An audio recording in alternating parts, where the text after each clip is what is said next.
Hello दोस्तों। Open heart surgery के बाद सर्जिकल वूंड यानी घाव में क्या क्या चीज़ों का ध्यान रखना पड़ता है, आज उस पर बात करेंगे। जब भी कभी किसी व्यक्ति की ओपन हार्ट सर्जरी होती है तो पहले कुछ महीने उसके लिए बड़ा टेंशन का इशू रहता है कि घाव भर रहा है कि नहीं भर रहा, उसमें प्रॉब्लम आ रही है कि नहीं आ रही। तो बेसिक क्या क्या चीज़ों का विशेष इसमें ध्यान रखने की आवश्यकता है और क्या क्या पॉइंट्स इसमें रेलिवेंट है, आज इस पर बात करेंगे ताकि एक ओवरऑल अंडरस्टैंडिंग डेवलप हो पाए और लोगों को कुछ इंपॉर्टेंट फीचर्स इसके बारे में मिल जाए। टॉपिक पर जाने से पहले जो लोग हमारे चैनल पर नए हैं उन्हें रिक्वेस्ट करूँगा कि चैनल को सब्सक्राइब करें, वीडियोस को लाइक करें, शेयर करें, फॉलो करें, कमेंट करें, पूरा देखें। आज का टॉपिक हर उस व्यक्ति के लिए रेलेवेंट है जो कि बाईपास सर्जरी या वैल्वुलर सर्जरी से रिलेटेड सर्जिकल वुंड के बारे में जानना चाहता है, क्योंकि उसका घाव छाती में जब किया जाता है तो उसका ओवरऑल थोड़ा प्रॉब्लम्स आने का चांस रहता है। तो आज उन सारे एस्पेक्ट्स पर हम बात करेंगे। चलिए शुरू करते हैं इंपॉर्टेंट वीडियो।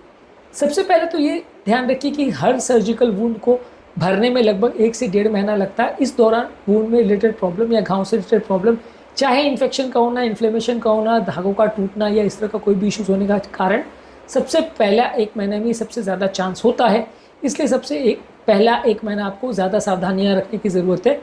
आपको बहुत ज़्यादा दर्द ना हो, बहुत ज़्यादा सूजन नहीं हो या इन्फेक्शन नहीं हो, इसके लिए आपको कीटाणुनाशक दवाइयाँ, दर्द निवारक दवाइयाँ और बहुत सारी केयर्स आपको बताई जाती हैं।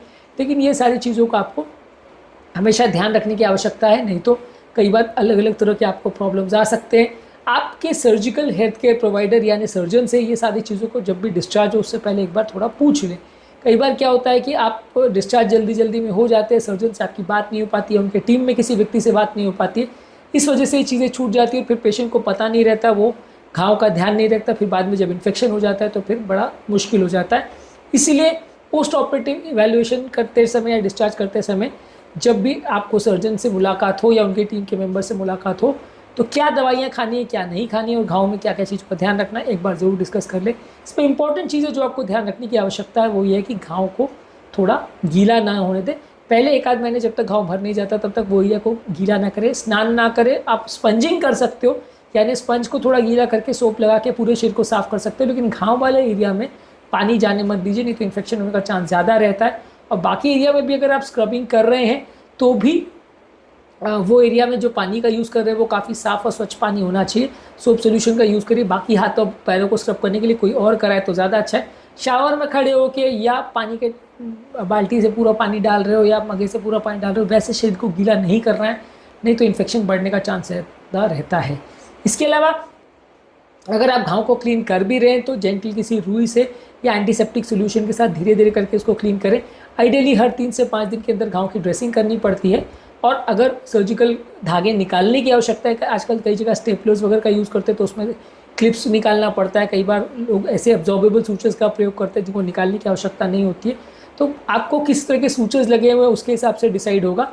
ज़्यादातर केस में आपको लगभग 15 दिन या 1 महीने के बाद वो सूचर्स जो धागे लगाए जाते हैं वो निकाल दिए जाते हैं, या क्लिप्स जो लगी होती है वो निकाल दी जाती है और उसके बाद वो घाव धीरे धीरे करके अपने आप भरता है। वो घाव जब तक आपका प्रॉपर भरा नहीं है, एंटीसेप्टिक सोल्यूशन के साथ धीरे धीरे करके उसको स्पंज के साथ या गॉस-पीस के साथ क्लीन करें और क्लीन टॉवल से उसको प्रॉपरली क्लीन करें और उसको प्रॉपर हवा में ड्राई करें। उसको पूरी तरह से ढक के रखना हमेशा ज़रूरी नहीं है। कुछ कुछ केस में सर्जन बोलते हैं, कुछ केस में नहीं बोलते, पर ज़्यादातर केस में पूरी तरह से उसको ढक के रखना ज़रूरी नहीं है। लेकिन हाँ, ये है कि उसकी ड्रेसिंग करना, उसको साफ़ सफाई का ध्यान रखना और गंदा नहीं होने देना, इन्फेक्टेड नहीं होना, गंदे हाथ से छूना नहीं, ये सारी चीज़ों का ध्यान रखना है। इसके अलावा आपका हेल्थ केयर प्रोवाइडर आपको ड्रेसिंग की इंस्ट्रक्शन देगा। अलग अलग केसेस में लोग अलग अलग तरह की इंस्ट्रक्शन देते हैं। कोई व्यक्ति आपको बोलेगा कि 3-4 दिन में करना है, कोई व्यक्ति बोलेगा 5-7 दिन में करना है। वो आप आपके सर्जन से एक बार डिस्कस कर लीजिए कि कितने दिन में ड्रेसिंग करनी है और कितने दिन में स्टिचेस को निकालना है। इसके अलावा आपको जो सर्जिकल साइट है वहाँ पे ध्यान रखने की आवश्यकता है कि कोई साइन ऑफ इन्फेक्शन तो नहीं है, कोई लाल तो नहीं पड़ रहा, कोई गर्म तो नहीं हो रहा, कोई पानी या पस निकल तो नहीं रहा, कोई बैड स्मेल तो नहीं आ रहा, वो एरिया में कहीं बहुत ज़्यादा दर्द तो नहीं हो रहा। ये सारी चीज़ों का विशेष ध्यान रखने की ज़रूरत है, क्योंकि ये सारे इश्यूज़ कई बार आते हैं। कई बार सूचर्स टूट जाते हैं या डैमेज हो जाते हैं या उसमें से पानी या पस आने लगता है, तो ये बड़ा इशू हो जाता है। कई बार कई हफ्तों और महीनों बाद भी ऐसा हो सकता है। अगर ये हो रहा है तो फिर डेफिनेटली आपको आपके सर्जन के साथ या किसी अच्छे सर्जन के साथ मिलना पड़ेगा, तो वो उस प्रॉब्लम को सॉर्ट आउट कर सकते हैं। पर ये सब चीज़ों का आपको विशेष मॉनिटरिंग की आवश्यकता है कि वहाँ लाल तो नहीं पड़ रहा, गर्म तो नहीं हो रहा, कलर चेंज तो नहीं हो रहा, या वहाँ पे कोई पस या पानी तो नहीं आ रहा और कोई बैड स्मेल तो नहीं आ रहा। बहुत ज़्यादा पेन तो नहीं हो रहा है, ये सारी चीज़ों का आपको ध्यान रखने की आवश्यकता है। इसके अलावा जो चेस्ट स्ट्रैप कई बार बंधवाते हैं ताकि आपका छाती के स्टिचेस खुले नहीं, वो स्ट्रैप लगभग 1 महीने तक ज़्यादातर पहनना चाहिए। कुछ डॉक्टर्स 15 दिन बोलते हैं, कुछ 1 महीना, कुछ 2 महीना, ज़्यादातर लगभग 1 महीना तक उसको पहन के रखें तो एटलीस्ट छाती में झटका नहीं लगेगा। इस दौरान आपको फिजिकल एक्टिविटी बहुत ज़्यादा करने की आवश्यकता नहीं है। बहुत ज़्यादा हेवी एक्सरसाइज मत करिए, बहुत ज़्यादा हेवी वेट लिफ्टिंग मत करिए, बहुत ज़्यादा एक्सेसिव मूवमेंट मत करिए। पर कहने का ये मतलब बिल्कुल नहीं है कि बिल्कुल ही आप बिस्तर पे पड़े रहिए और कोई भी एक्टिविटी मत करिए, चलना फिरना करिए। एक बैलेंस स्ट्राइक आपको करना पड़ेगा, बहुत अग्रेसिव भी नहीं, बहुत डिफेंसिव भी नहीं। थोड़ा चलना फिरना वगैरह सब करिए, पर बहुत अग्रेसिव वजन उठाना या अग्रेसिव एक्सरसाइज करने से सूचर्स पर या घाव पर नुकसान हो सकता है, तो उसका विशेष ध्यान रखें।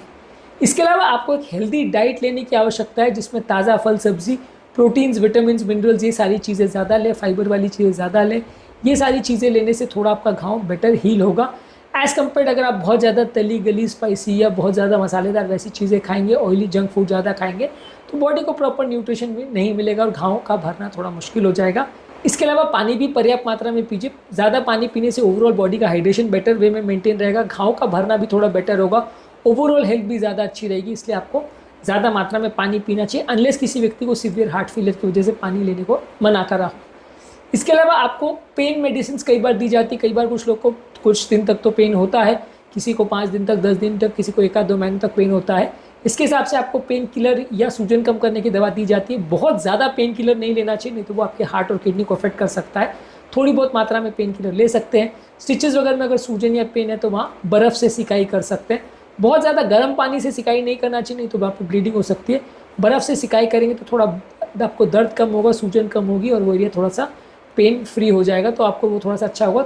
एक गीला तौलिया को प्रॉपर स्टेराइल या प्रॉपर क्लीन तौलिया को गीला करके उसको आप यूज़ कर सकते हैं, या आइस पैक्स को यूज़ कर सकते हैं, या आइस वाटर बॉटल्स वगैरह को यूज़ कर सकते हैं। लेकिन प्रॉपर साफ़ सफाई का ध्यान रखिए।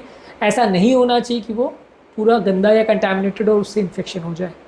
इसके अलावा आपको फॉलोअप केयर में ध्यान रखने की ज़रूरत है। सर्जन ज़्यादातर आपको 10 दिन 15 दिन में बुलाते हैं ताकि ये देखने के लिए घाव प्रॉपर भर रहा है कि नहीं और कोई इश्यूज़ तो नहीं हो रहे। तो इसलिए आपको फॉलोअप केयर में डॉक्टर को दिखाने की आवश्यकता है कि सब कुछ ठीक चल रहा है कि नहीं। और इनिशियल फेज़ में बेटर रहता है कि जिस सर्जन ने ऑपरेट किया उसी को आप दिखाएं एटलीस्ट पहले 1-2 महीना। उसके बाद आपके कार्डियोलॉजिस्ट या आपके फिजिशियन के साथ आप फॉलोअप कर सकते हैं और उनको रेगुलर बेस पे दिखा सकते हैं। कोई ज़्यादा बड़ा प्रॉब्लम हो, खासकर सर्जिकल वुंड रिलेटेड, कोई इन्फेक्शन हो, पस पड़ रहा हो, या कुछ अगर वहाँ से पानी वगैरह आ रहा हो, तो फिर डेफिनेटली आपको सर्जन को मिलना चाहिए, नहीं तो प्रॉब्लम कई बार बढ़ भी सकती है। आज के टॉपिक में हमने बात करी सर्जिकल वुंड के केयर में क्या क्या चीज़ों पर ध्यान रखने की आवश्यकता है। इसके अलावा हमने सर्जरी के बाद और क्या क्या चीज़ों का ध्यान रखने की आवश्यकता है और क्या क्या इश्यूज़ आ सकते हैं, ये सारी चीज़ों पर बात करी है अलग अलग वीडियोज़ में। इन वीडियोज़ को भी ज़रूर चेकआउट करें। टॉपिक एंड करने से पहले जो लोग हमारे चैनल पर नए हैं उन्हें रिक्वेस्ट करूँगा कि चैनल को सब्सक्राइब करें, वीडियोज़ को लाइक करें, शेयर करें, फॉलो करें, कमेंट करें तुरंत।